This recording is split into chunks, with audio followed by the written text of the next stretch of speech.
Hello, everyone, and welcome to Tech It Up a Notch. I'm Rach, your curriculum guide, here to help you connect tech to powerful learning. And I'm Claire, your tech guru, ready to demystify the digital world for your classroom. We're excited to empower you to bring e-learning tools to your teaching practice. Tech It Up a Notch. So, what have we got on today, Claire? The question actually comes from a real-life coaching experience I've had very recently. And in my role, I'm an AI and digital learning coach, and had a teacher reach out to me, and he teaches stage 3 RE, but also high school English. And he said, I just need some help making my lessons a bit more engaging, because sometimes the content, particularly they're doing a big unit on saints and how people became saints, or really deep into the theology and Catholicism of these particular people. So that's a tricky one. It is a tricky one because you don't want to be disrespectful. That's exactly right. Yes. And so one of the tools I showed him in our coaching session was Brisk. And it is brilliant. So I'm very excited to talk to that about that and today. I'm excited that you're going to talk about it too, Claire, because I haven't really used it, even though you're such a super fan. Like, I've had a play, but haven't done a lot with it. So you'll be leading the way on this one. So it is a web-based AI-powered teaching assistant. And the thing you really need to understand is that it's a Google Chrome extension.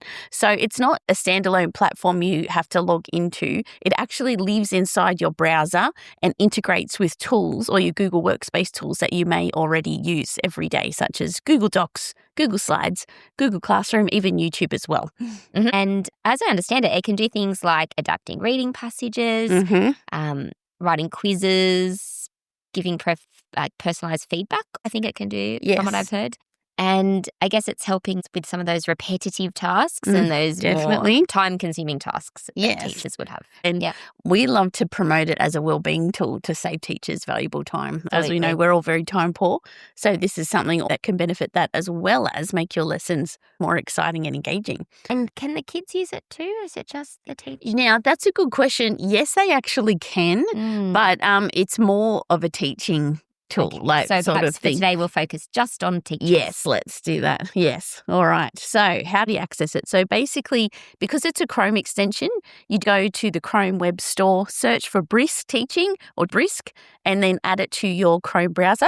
Once it's installed, you log in with your Google account or your Microsoft account, and it will show up as a little black bee icon up in your toolbar. There's a little puzzle piece, and that's where all your Chrome extensions live. And it is tiny. Yes. I feel like people could overlook it in a busy browser. Yes, it's towards the end, towards the 3 dots, the kebab menu or whatever they like to call it. And if you click on it, you'll see a list of all of the Chrome extensions that you've downloaded. And all you have to do is click on the pin to make it blue so it's visible. So I've got lots on there that we could talk about. I love the colour pick dropper. And there's so many others as well. But if you tap it in there, and then on any page that you could possibly brisk something, the little bee will appear in the bottom right-hand corner. You can move that, actually. A lot of people don't realise you just click on it and it goes, and then you can tap and it'll come back. But so that's where it lives. And a lot of people get a little lost because as soon as they download it, if they're on their Google homepage, they're like, oh, it's not there. What do I do? And it's like, well, you can't brisk a page. It won't let you. That doesn't have any content. Nothing to do yet. Yeah. So the thing I love to do is go into Google Slide Deck. Thank you. That's okay. That's why I'm here. And then you click Brisk, and then you go to Add Slides, and then you might just ask, can you help me with a lesson on writing a narrative or something like that? That's all you have to do, and then you can click the grade level. If you want to, you can even search the curriculum standards for our particular English New South Wales syllabus or Australian curriculum, and then add that in too. If you're on the free version, generates AI images for the first couple of times you use it, but then other than that, you're out. Then you brisk it. And honestly, it blows your mind. In seconds, you have a really comprehensive Google slide presentation on how to write a narrative. And I love using that example because it really excites teachers how quick and easy that was. But it doesn't just say the steps of writing a narrative. Each slide talks about, okay, let's develop your character. And there's leading questions in it. It's not just dot points what to do. And it's quite comprehensive. And if you want a 20-page slide deck, it will make 20 pages and fill it with deep content. So that's how I always recommend to start with Brisk. And then I would love to wow people with a few of the other features that it can do. One of my favorite ones is the changing reading level tool. And the current example of happening at the moment is my Year 4 class. We're learning the early explorers of Australia and Captain Cook and researching and trying to find information that is Year 4, Stage 2 friendly language is really hard on content like that. And well, a little plug for Red eLearn if you're not using that, get onto it. But anyway. And also before that, when we were researching the Indigenous people before the Europeans came, oh gosh, like trying to find that language they could understand. And I remember they would be writing these great information reports and they'd come up and show me and I'm like, do you even know what that word means? And they're like, no. So like, oh, and then so I just used the Britannica version of Captain Cook. And I clicked Brisk, I said change reading level, and it gauged that the page was actually a Year 9 reading level, that page, which is obviously why they were having trouble with it. And then I changed it to a Year 4 reading level and bang, it generates it into a Google Doc for me. And then it's all in easy to read, student-friendly speak, which is awesome. That then saves to my drive. Then I could upload that, say, to Google Classroom or share a link to it on Seesaw. We create QR codes for the students just to scan.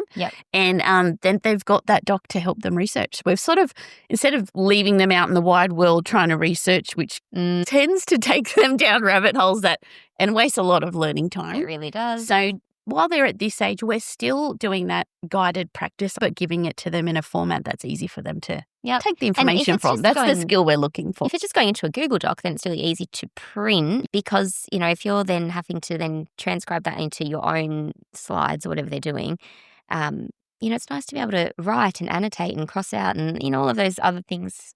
If it's printed. Exactly. So that's a really awesome example. And I remember when I shared that at the staff meeting, the amount of teachers that went, and then I'm like, I love that look on your faces. And particularly the diversity team. They were like, that is awesome for so many children that aren't quite at that grade reading level for so many reasons, and they can then take a text and modify it. And I even was helping my own son with some homework recently, and even though he's in Year 7, when I got to reword it in Year 7, even that was too hard for him. So I changed it to Year 5 and it was much more his level. Much more accessible. That was helpful too. So it's really good.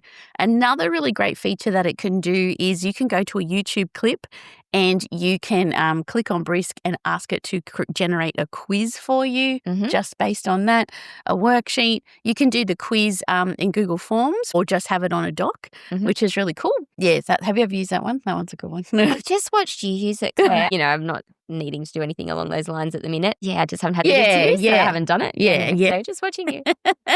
And I did an example at a school for a staff meeting and the principal said, right, create me the slide deck for the kindergarten information evening. I remember this. And the look on his face. And then we went to another school, told them the same thing. She goes, right, help me do that. And because everyone was doing the orientation at the same time. So good. And what it came up with was actually good bones for what they wanted to do. And that's what I love to say to people is that the 80-20 rule. So yes, it won't do the whole thing for you, but it's not meant to. That's what AI tools are there to get us maybe 80% of the way there, but you still need to add your own 20% to it, like own teacher lens to anything with an AI tool. So it's not copy and pasting. You've still got to tweak it yourself and put your own spin on it too. So then after that, a really awesome feature is the Inspect Writing tool. Now, it's one that you can use, and particularly at my school, we just did an AI information evening for parents the other week, and we actually, as a school practice, use this to help gauge if we suspect a student has used AI in their writing. I have all sorts of thoughts about that, but continue. Yes.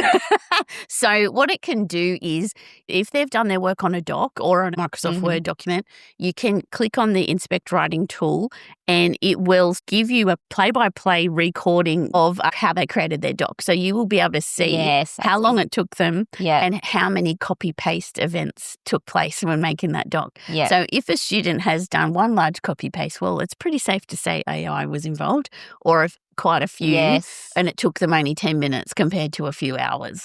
So it's not a 100% guarantee, but it can help it gives add you to some data to evidence. Discuss. Yes, exactly. And then we gauge it with our school. We do the students do a cold write at the beginning of every term. And then you've got their actual writing and we can compare it to that. Yeah. We get the students to have a chance to explain and we ask them sort of questions about their work and if they can answer them. And then we go to that. There's a few steps involved. That's good to hear because more so from the tertiary space, I've heard some really awful stories about people being like accused, well, you don't get any mark because they're, turn it in or whatever they're using. But it's not 100%. You've got to use the human element as well. Yeah. So it's a great tool to use as an element of detecting AI. But so it's there and it's quite good. The other really awesome feature is the feedback tool. And there are lots of different ones. The paid version has a lot more. There's one where you can upload a rubric and have targeted feedback. And that one does it like comments on a Google Doc. And then it generates quite a lot and you can link it to the rubric specifically or to this curriculum outcomes that you want to mention in the task or the indicator of the task itself, and it will make comments on that. But I like to say, don't just press click, yes, comment, because I think, again, it's best to read them first. Is that really you talking? Like, as kids aren't silly. Like, so I think use it, but then, add your own spin. So that one's handy. But there's also ones like glow and grow feedback that I really like too. And it gives the students 2 stars on which something they've done well and what's something they could work on. Oh, it's just awesome. There's so many different things. So but I totally do agree with letting the kids know because I think we often say 3 before me. Maybe you show a peer and you show an AI agent and then you show me. So I think that's the way we should be headed. So I highly recommend the feature on it that is called Boost Student Activity, and it is brilliant. For instance, I did it with my Year 4 class recently. I found a page on Captain Cook. And then I clicked Brisk, the little icon in the corner. I clicked Boost Student Activity. And one of the ones I really like to use is Character Chat. So what it does is you click on Character Chat. The prompt that you put in, there's already one that's there for you. Create a Character Chat activity about this web page.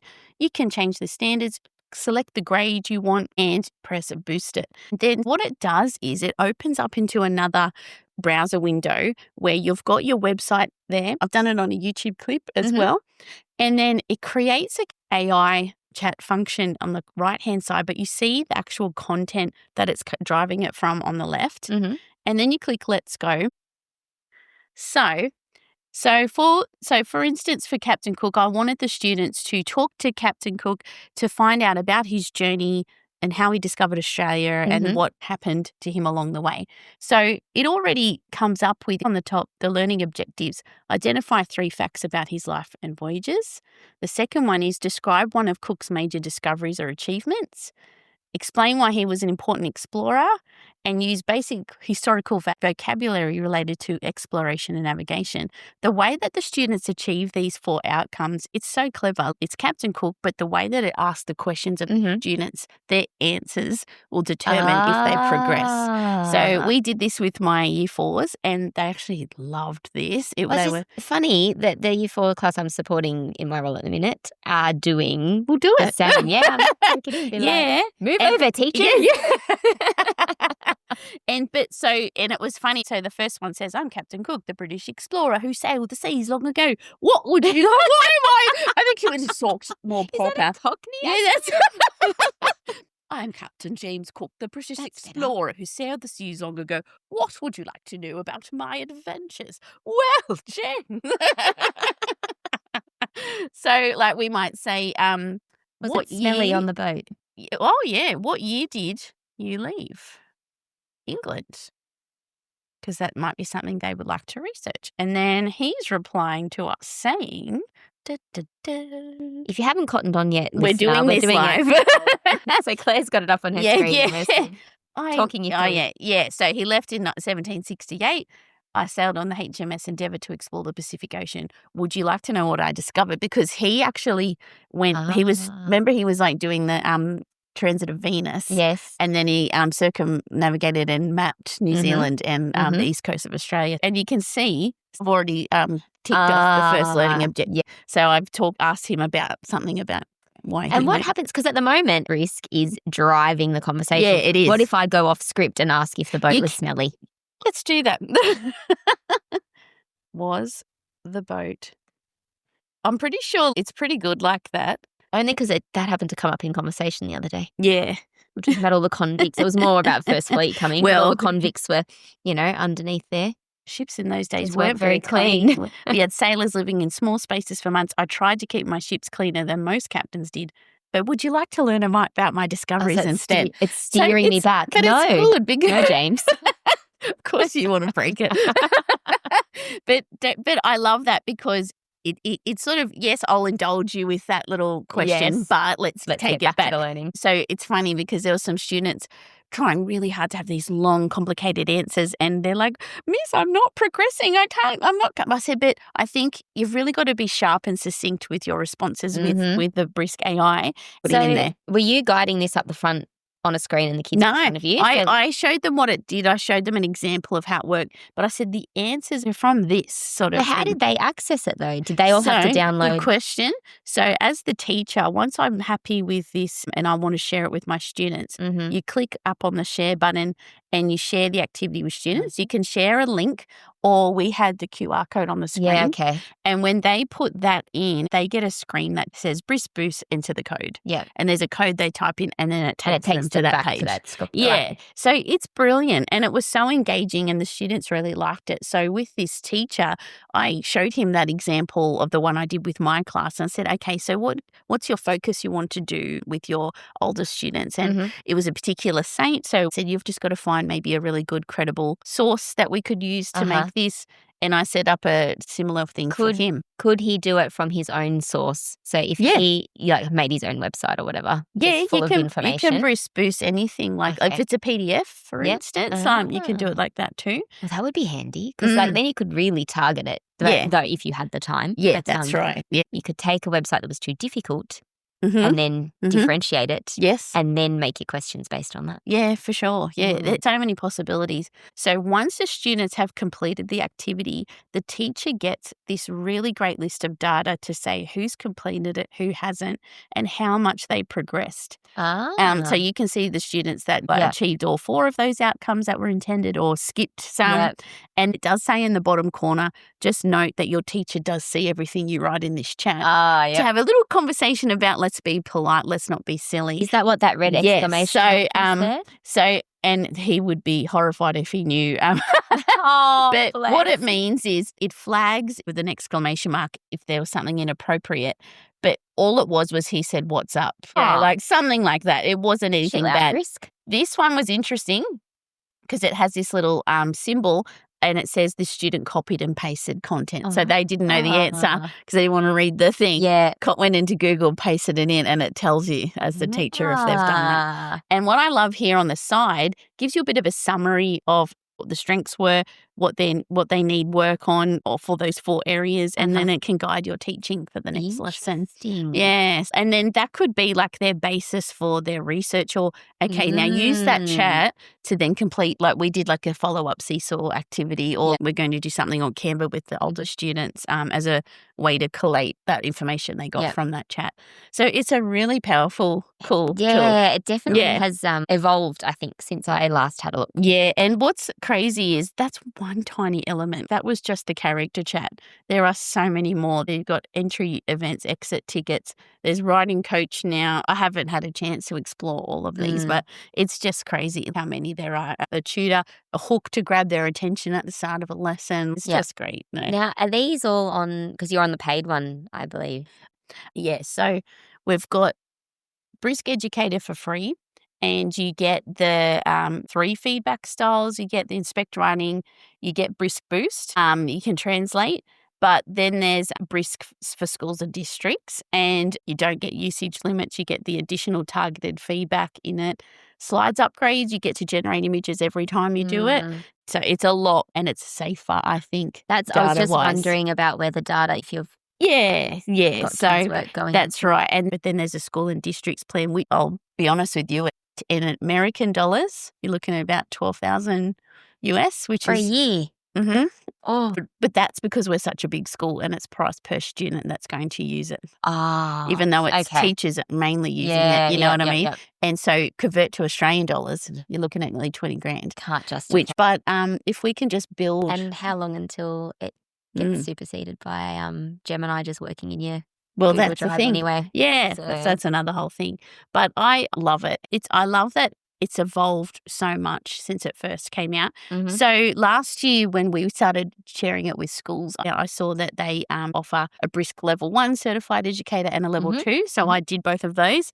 And then from that, I had a few great opportunities to present on Brisk at Mhm. either staff meetings, but then I went to the Google Summit in Sydney and then in Melbourne, and I presented on Brisk, and they wanted me to do that, which was an awesome opportunity. And because of that, I got invited to join the very first Club Brisk cohort that they started, which is a community that they're building of educators that are using Brisk, promoting Brisk, and are leaders of Brisk in their community. So I jumped straight on that, and it's very exciting. One thing I will say, Brisk, it would be really nice if you could share the swag bag to people outside America. I'm hanging. The other thing was that obviously, it was mainly for Google users, but they've upgraded it recently. They've now integrated into Microsoft Office. Because you touched on that before, and I was like, Yes. oh, this is something I didn't know. Yeah, so it automatically for me comes up Google Docs, but you can click on it now, and because obviously they were restricting it from a whole lot of users. And I know when I presented it at the Google Summit,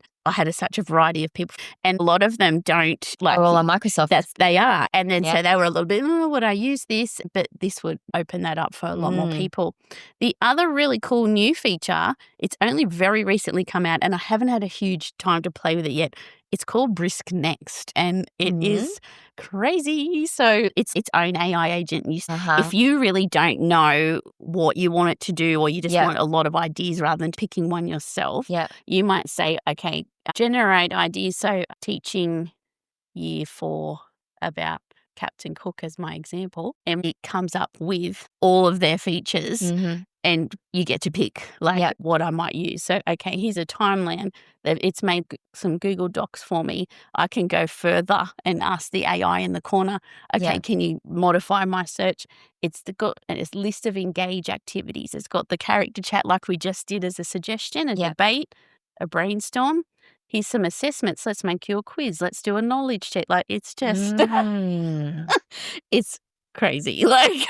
I feel like I'm taking it all in. Yeah, I think, and because it has such a, it has a really important place. For some people, they'll look at this and think, I can do better. And I don't need Brisk to do this for me.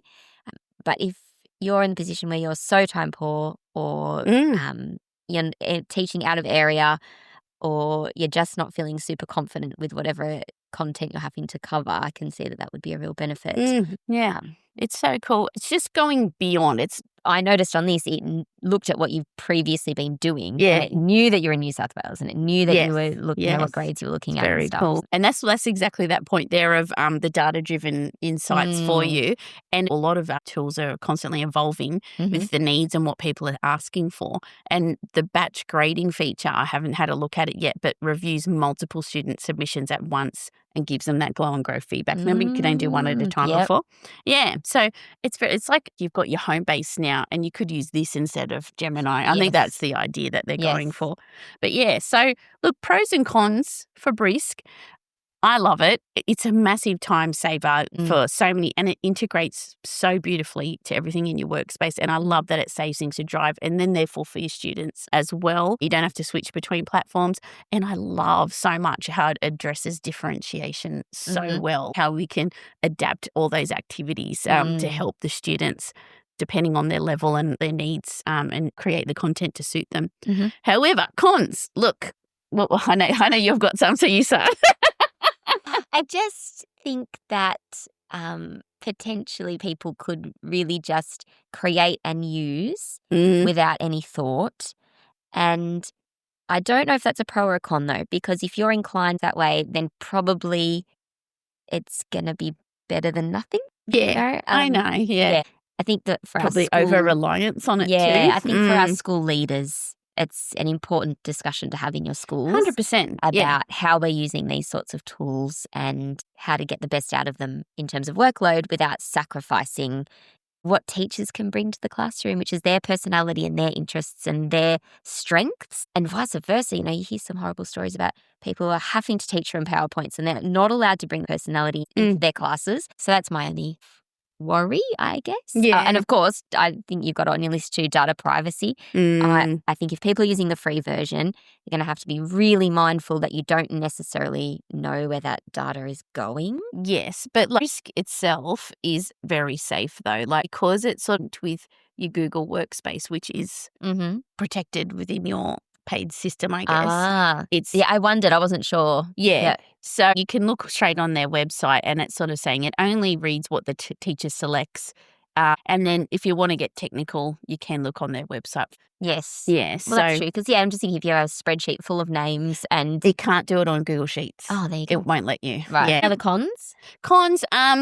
It's that whole AI hallucination thing about sometimes people take it as gospel, but it can generate inaccurate, as all AI tools can do, and nonsensical information. So very important to double check it. So check that the site that you're getting to Brisk Boost on or generate something with, it's an accurate site in the first place. Yeah. But just to check that information is correct because, it's AI, it's not perfect. Yeah. Well, and that probably leads really nicely into thinking about how this is going to link with curriculum and our teachers. Yeah. And I know that we said that we were talking mostly about teachers today, so it did make me think about the AITSL professional teaching standards for our Australian teachers. Because even though this tool focuses on saving teachers time, it does then allow them to dedicate more energy to the aspects of teaching that do require that human expertise and connection. But in terms of data safety, if you're looking at Standard 7, it talks about meeting codes of ethics and conduct established by regulatory authorities, systems and schools. So you would have to perhaps maybe even have a chat with your principal if nobody is using this in your school or system, just to let them know that this is something you might be looking to engage in. But also thinking then about how you can promote AI literacy for your principal, for your other teachers, for your students. Because if your kids are then going on and using the Chat with Captain Cook tool, well, you would have to tell them, well, actually, this could hallucinate. So part of that learning will also be around, well, this is how the tool works. This is, how it's storing its data. This is what might happen before we even use it. So it'll be a good opportunity to touch base about how the tech is working. And then for our teachers or for our students, if you are starting to have those conversations, you might look to the Australian Framework for Generative Artificial Intelligence in Schools. And it's only a couple of pages long. It is a fantastic document. It goes through how to guide the responsible and ethical use of generative AI tools in schools. And it's not just for students, but for schools and teachers as well. It's a really good general way of thinking about how we're going to use this sort of tech safely. It talks about things like privacy, security, and safety, which we've been talking about, how to use it for teaching and learning, how to have a human and social well-being lens on it, the transparency of what comes out, how to use them with fairness and accountability. And that's a really good place to start if your school is wanting to create its own AI policy. There's great things there. Yep. And then something that's referenced in that document is eSafety's best practice framework for online safety education, which encourages a consistent national approach to support your school in being able to teach ICT, digital literacy capabilities that you would need to be doing through your general capabilities. And I feel like I've just said bang, bang, bang, a whole lot of things. But no, it's good stuff. A whole lot of good frameworks there that will be able to help you to use it in your schools, to teach your kids about how it works, to help your staff understand how it works. Yeah, awesome. So please give it a try. If you have a Google account, then why not go on or to Microsoft? Yes, you go on. Does it run in their Edge browser? I don't know that answer. Sorry. Well, someone have a go and let us know. Yeah. So try it and let us know what you think. The overall goal was initially from our question was to engage the students, and believe me, yes, it does. But also for teachers, sometimes you need a bit of a boost yourself. Absolutely. To think, I've taught this so many times and it's just a bit dry, or give you a different. I find I use AI for that a lot. I always think of it as a colleague who's sometimes a bit drunk, and And you can get some good ideas from them, but you do have to think for yourselves. Yeah, no, that's so true. So try the free version and just see what it can do. And yes, if you like it, tell your friends. Yeah. And if you liked this podcast, tell your friends about us too. So please email us at takeitapanotchau@gmail.com if you have any ideas for things that you'd like us to talk about. But thanks for tuning in to Take It Up a Notch. See you next time. Take it up a notch. Will come up through the learning objectives. So you can see it's got... So has it generated the learning objectives? It's sort of like your outcomes you want the students to achieve from that chat with Mary McKillop. But can you set those, or does the AI set Now I those? should do... I'm going to delete all that and do Captain Cook because that's what I was talking about in the first place. So I'll talk about Mary McKillop later. Claire's seen a need and she's doing something about it. Yeah, I do resonate with Mary. Oh, she's a good lady. Yeah.